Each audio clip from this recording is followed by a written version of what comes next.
नमस्कार, मी Ishwari Thakur, Pune lady group, proper Alandi Solu. आज आपण आलो आहोत चाकण बालाजीनगर येथे. आपण या मावशींना Amrut juice, Orthoji capsule, alkaline drop दिलं होतं. तर त्यांना काय प्रॉब्लेम होता हे आपण त्यांच्या तोंडूनच ऐकूया. मावशी, तुमचं नाव सांगा.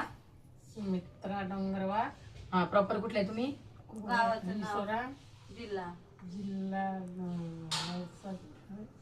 हा जिल्हा गडचिरोली, हा वळसा देसाईगड. हा, बरं तुम्हाला काय प्रॉब्लेम होता? लकवा होतं हा, ते 7 वर्ष झाले आता. 7 वर्ष झालं होतं. हा, आता हे औषधी घेतल्यानंतर मला बरं वाटायला लागलं. हा. मग तुम्हाला नक्की म्हणजे काय काय काय प्रॉब्लेम होत होता? हेच लकवत. हा, म्हणजे कुठे कुठे चमकत होतं काय ते सांगा त्यांना समोर कॅमेऱ्याकडे बघून. इकडे बघून सांगा.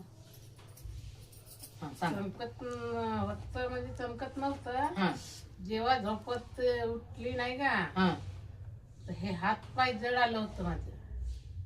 आणि मग बोलता बोलता चेहरा असा कलवट झाला होता. म्हणजे पॅरालिसिस झालं होतं तुम्हाला. हा, हा. हा, तर तेवढ्यावर तर ते दवाखान्यात नेलं ना, 2.5 वाजले होते ते. हम्म. मग आता तो दवाखान्यात नेऊन बरंच नव्हतं वाटत. बरं, तुम्ही दवाखान्यामध्ये किती खर्च केला आतापर्यंत 7 वर्षात? तरी झाले असतील 1-1.5 लाख. 1-1.5 लाख रुपये खर्च. जास्तच. जास्त. ठीक आहे, 1.5-2 लाख रुपये खर्च झाला असेल. मग आता तुमच्या डोक्यात चमक निघत होती ते काय? ते आता हे इथंच आता डबल मारलं ना, हम्म. म्हणजे हा चेहरा असा कलवट, डोळ्यातून पाणी यायला लागला. हा. मला वाटलं का काही काळी कचरा गेला असेल. हम्म. तर तसं बोलता बोलतच नाही का चेहरा असा कलवट म्हणजे चेहरा एक साईडला असा वाकडा व्हायला लागला होता. हा, हा. हं. बाबा म्हणतो माझा चेहरा कलवट होत आहे म्हणतात.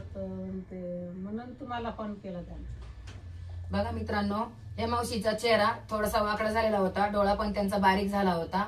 आपल्या लेडीजला ह्या अमृत ज्यूस, आर्थोजी कॅप्सूल आणि अल्कलाइन ड्रॉप यांनी ह्या मावशींना फक्त 2 महिन्यामध्येच 50 ते 60% फरक पडलेला आहे. हर हर रियांश, हर घर रियांश.